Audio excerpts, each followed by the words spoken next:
It will keep in your refrigerator for a couple weeks. There's a lot of preservatives in here with salt.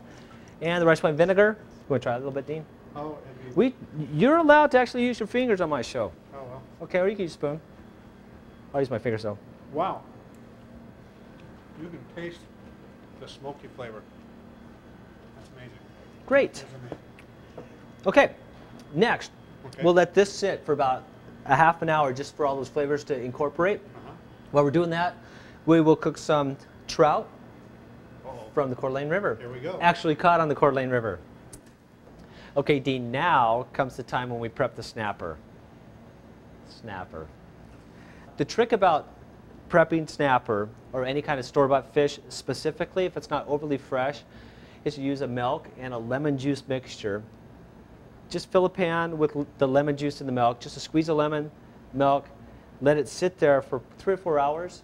And what that does, it introduces the moisture back into the fish. It takes away the fishy part. With snapper, our first step is to find the bones. You don't want bones in your fish. Every snapper fillet will have a row of bones. You just feel against it. You want to feel it there, Dean? Rub your hands down. Yep, it's right. obvious, right? Here, very obvious. So you always cut a V pattern as close. You want to keep as much of that as you can.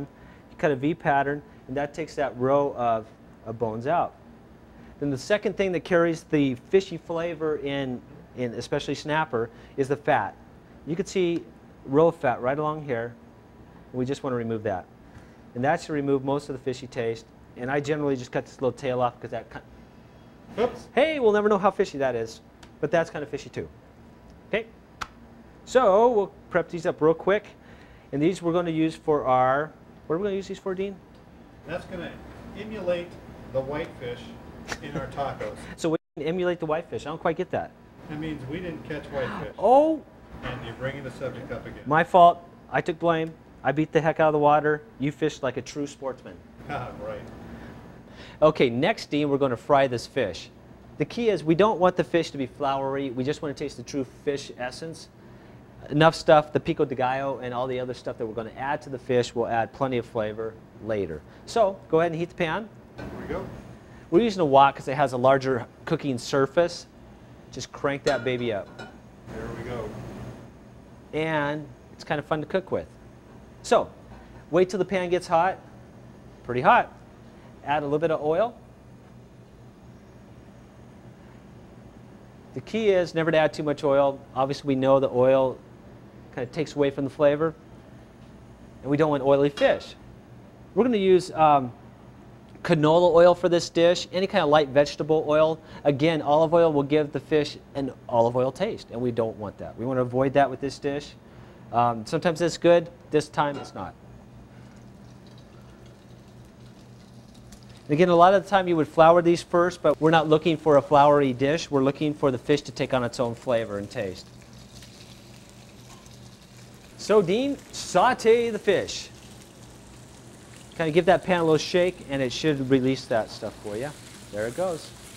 This fish is going to cook extremely quick. Our key is not to let it get overdone because, again, it will be around for a long time. Once it gets overdone, it dries out, loses that good flavor that we're looking for.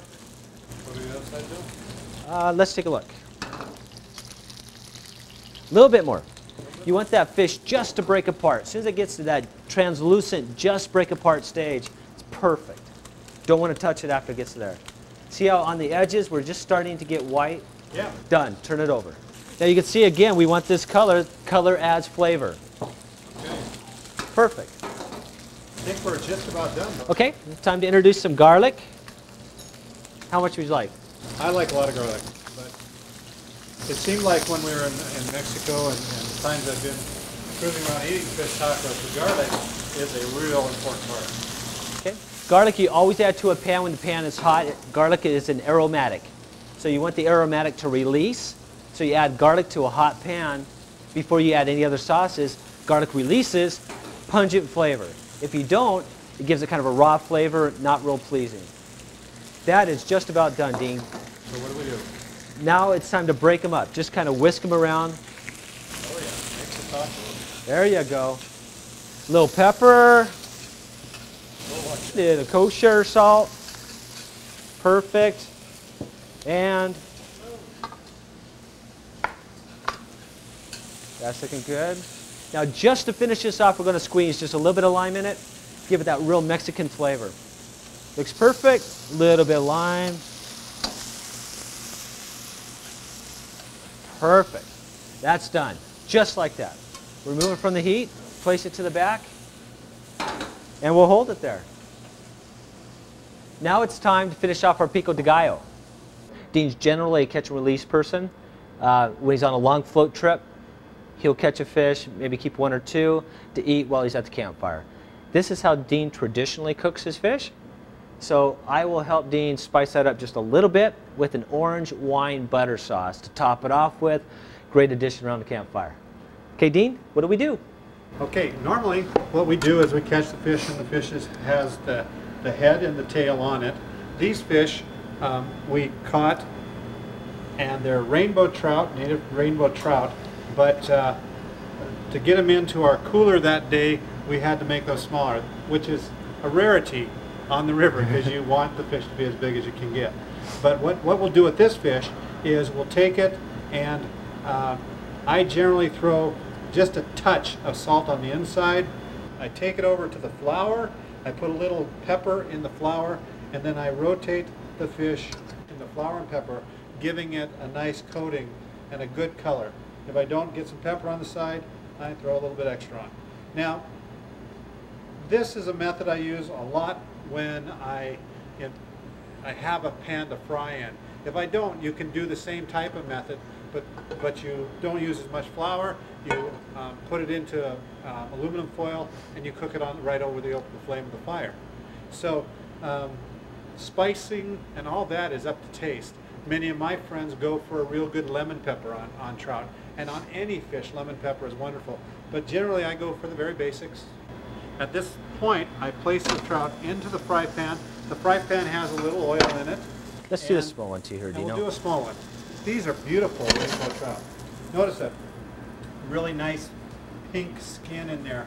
You can tell that they're not a hatchery fish, they're a native fish. The color of a hatchery fish generally is a little bit lighter. Most hatchery fish don't have the adipose fin on the back. That's how you tell between a regular rainbow trout and a hatchery. You look for a missing fin somewhere. The missing fin.